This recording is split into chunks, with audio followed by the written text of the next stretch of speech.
Hello everyone, ये lecture आपका BSc first year के स्टूडेंट्स के लिए है।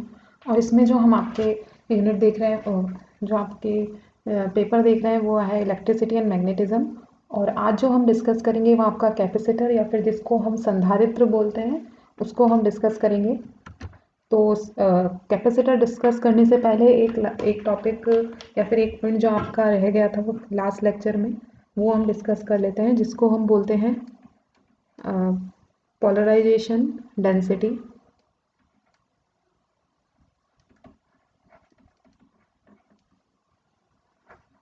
जिसको हम डिनोट करते हैं या फिर जिसको हम प्रदर्शित करते हैं आपके कैपिटल पी से। जो पॉलिजिबिलिटी थी जो कल हमने निकाली थी उसको हमने स्मॉल पी से रिप्रेजेंट किया था, और जो पोलराइजेशन डेंसिटी है उसको हम कैपिटल पी से हम डिनोट करेंगे। तो इसकी डेफिनेशन क्या होती है, तो आपका जो डाइपोल मोमेंट होता है, जो आपका द्विध्रुव आघूर्ण होता है जिसको हमने स्मॉल पी से आपके रिप्रेजेंट किया था, dipole moment per unit volume आपका डाइलेक्ट्रिक किसी स्लैब के लिए जितना होता है उसको हम क्या बोलते हैं, आपके पोलराइजेशन डेंसिटी। तो पोलराइजेशन डेंसिटी आपके क्या होती है, dipole moment per unit volume. तो dipole moment per unit volume आपका जो होता है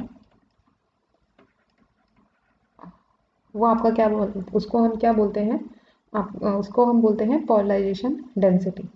तो यही आपका एक टॉपिक था।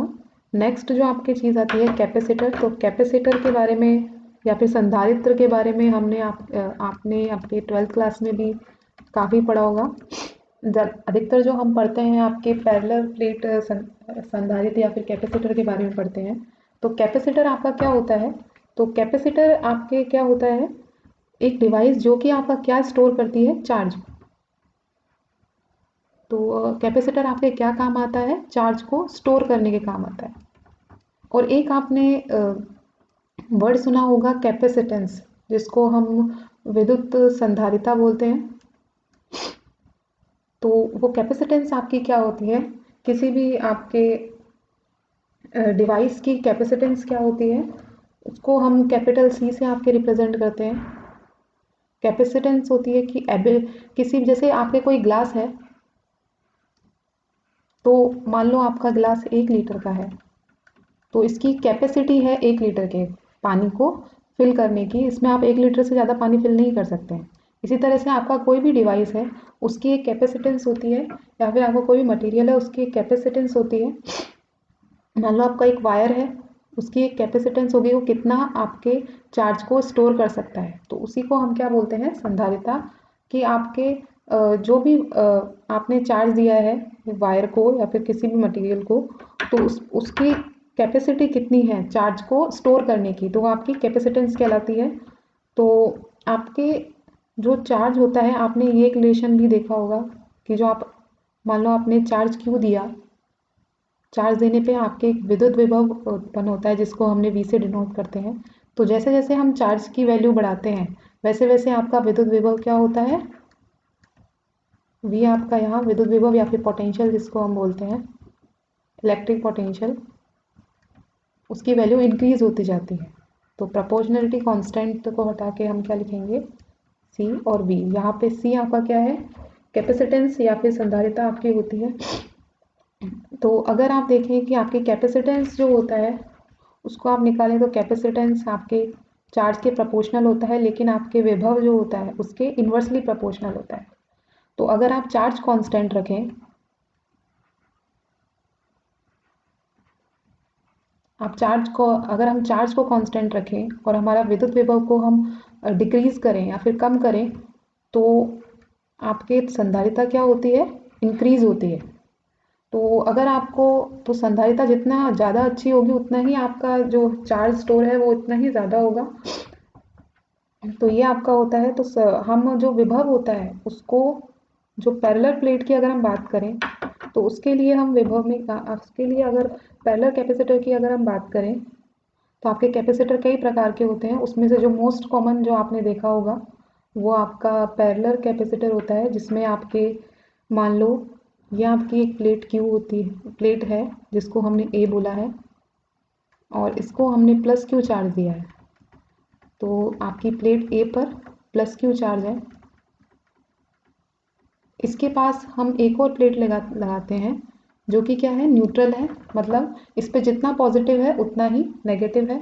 तो अगर इसको हम आपकी प्लेट बी को प्लेट ए से डी डिस्टेंस पे रखें तो आपको पता है कि आपके पॉजिटिव चार्ज के कारण यहाँ पे क्या होगा, क्योंकि ये आपके न्यूट्रल है, इसमें जितना पॉजिटिव है उतना ही नेगेटिव है, तो आपके नेगेटिव साइड इस तरफ आ जाएगा चार्ज, और जो आपका पॉजिटिव चार्ज है वो आ जाएगा आपका इस तरफ।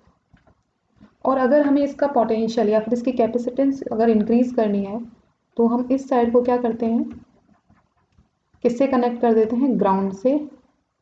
तो आपका जितना भी, ये आपका आउटर साइड है और ये आपका इनर साइड है। तो ये आपकी दो प्लेट हैं ए और बी, जिनका एरिया जो हमने लिया है वो ए लिया है, और जो बी प्लेट है उसको हमने ग्राउंड से कनेक्ट कर दिया है। तो जितना भी इस पर जो चार्ज होगा वो आपके क्या होगा, ये सारा पॉजिटिव चार्ज आपके ग्राउंड में चला जाएगा। तो आपकी प्लेट ए और बी कुछ इस तरह से दिखेंगी कि इस पे आपके चार्ज है पॉजिटिव और ये आपका चार्ज है वो है नेगेटिव। तो आपकी दो प्लेट हैं जो एक दूसरे से डी डिस्टेंस पे हैं, और इनके बीच में जो मीडियम है, जो खाली जगह है, अगर वो एयर है तो उसको हम एयर कैपेसिटेंस बोलते हैं। और अगर इसके अंदर हमने कोई मटेरियल अगर रख दिया है, जिस अधिकतर हम लोग डाइलेक्ट्रिक मटेरियल रखते हैं, तो अगर इसमें डाइलेक्ट्रिक मटेरियल लग जाए तो आपका ये डाइलेक्ट्रिक कैपेसिटर कहलाता है।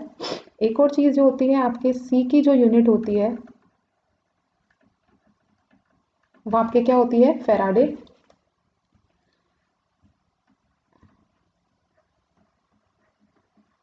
आपने जो भी कैपेसिटर वगैरह देखे होंगे वो आपके माइक्रो फैराडे इस यूनिट में देखे होंगे। फैराडे आपके काफ़ी बड़ी यूनिट होती है, तो इसलिए आपके जो कैपेसिटर वगैरह होते हैं वो माइक्रो फैराडे या फिर नैनो फैराडे इस तरह के आपको, मोस्टली आपको माइक्रो फैराडे के फॉर्म में आपको मिलते हैं। तो ये आपका पैरेलल प्लेट कैपेसिटर है। तो अगर इसकी आपको कैपेसिटेंस निकालनी है, संधारिता अगर आपको निकालनी है, तो किसी भी आपको अगर संधारिता निकालनी है तो आप कैलकुलेशन में आपके 2-3 स्टेप आपको करने पड़ते हैं। तो पहला है कि आपको दो आपको प्लस क्यू और माइनस क्यू चार्ज कंसीडर करना पड़ता है, दो। उसके बाद आपको निकालनी पड़ती है, क्योंकि आपके चार्ज है तो उसके कारण क्या होगा, इलेक्ट्रिक फील्ड। तो आपका इलेक्ट्रिक फील्ड कितना जनरेट हुआ है, और इस इलेक्ट्रिक फील्ड के कारण आपके क्या होगा, जो पोटेंशियल डिफरेंस होगा आपके दो प्लेट्स के बीच में पोटेंशियल डिफरेंस जो जनरेट होगा उसको हम निकाल सकते हैं। और फोर्थ जो आपको चीज़ करनी है इसके बाद, वो आपकी होती है इसके द्वारा, जो आप क्या करते हैं, कैलकुलेशन के द्वारा आप क्या कर सकते हैं, पोटेंशियल निकल गया, इलेक्ट्रिक फील्ड निकल गया, और इससे आप क्या निकाल सकते हैं, आपका कैपेसिटेंस की आपकी वैल्यू आप कैलकुलेट कर सकते हैं। तो अगर हम आपके पैरेलल प्लेट के लिए कैपेसिटेंस देखें तो ये आपका पॉजिटिव प्लेट है, इसको हमने ए बोला है, इसको हमने बी बोला है। ये आपके नेगेटिव चार्ज प्लेट है, ये इनर साइड में है, ये आपके ग्राउंड है। इस पे हमने प्लस क्यू चार्ज दे रखा है, इनका एरिया ए है और इनके बीच के डिस्टेंस आपके क्या है, डी है। इन दोनों के बीच में जो आपको पता है किसी भी पैरेलल प्लेट के कारण जो इलेक्ट्रिक फील्ड आपका आता है वो उसको हम लिखते हैं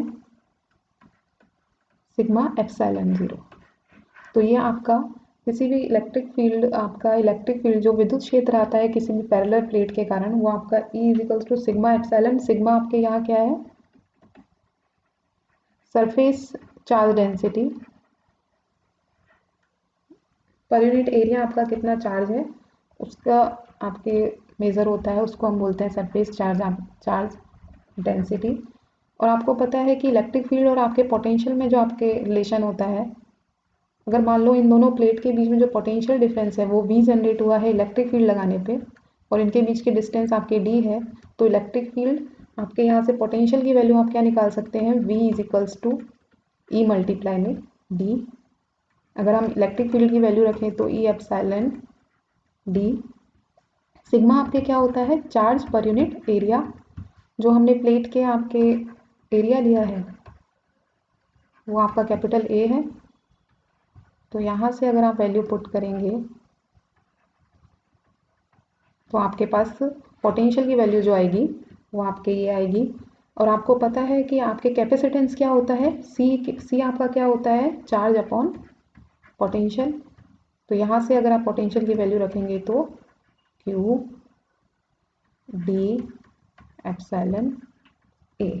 तो यहाँ से आपके कैपेसिटेंस की वैल्यू निकल जाएगी एप्सिलॉन ए अपॉन डी। तो यह आपके किसी भी पैरेलल प्लेट के लिए जो कैपेसिटेंस होता है, जो आपके चार्ज स्टोर करने की जो आपकी क्षमता होती है किसी भी पैरेलल कैपेसिटर के लिए, संधारित्र के लिए, वो आपके देखें तो आपका मीडियम पे डिपेंड कर रही है। एप्सिलॉन ज़ीरो आपका मीडियम होता है, मीडियम पे डिपेंड करता है। एप्सिलॉन ज़ीरो अगर हमने एयर लिए तो आपके लिए एप्सिलॉन ज़ीरो आता है। अगर आपने कोई इसके अंदर कोई मीडियम फिल किया है, कोई डाइलेक्ट्रिक मटेरियल लगा दिया है, अगर इनके बीच में एयर है तो आपका एप्सिलॉन ज़ीरो आएगा। अगर आपने कोई डाइलेक्ट्रिक मटेरियल इनके बीच में डाला है तो आपके पास जो कैपेसिटेंस की वैल्यू आती है वो के एप्सिलॉन ये अपॉन डी आपके आती है। तो के आपका यहाँ क्या होता है, के होता है डाइलेक्ट्रिक कांस्टेंट। जो भी डाइलेक्ट्रिक आपने डाला है उसका उसकी वैल्यू आपके कांस्टेंट की वैल्यू आपके बीच में आएगी। तो आप देख रहे हैं कि आपका जो चार्ज स्टोर है वो मटेरियल की क्वालिटी पे नहीं डिपेंड नहीं करता कि आपने मटेरियल कौन सा मटेरियल लिया है। आपके किस पे डिपेंड कर रहा है, एक तो आपके मीडियम कौन सा है, किस मीडियम में आपने उसको रखा है, उसके एरिया पे और उनके बीच की डिस्टेंस पे। तो चार्ज स्टोर आपका इन आपके दो तीन चीज़ों पे आपके डिपेंड करता है। तो ये आपका पैरेलल प्लेट के कारण आपका कैपेसिटेंस हो गया। तो आज के लेक्चर में बस हम इतना ही पढ़ेंगे। Thank you.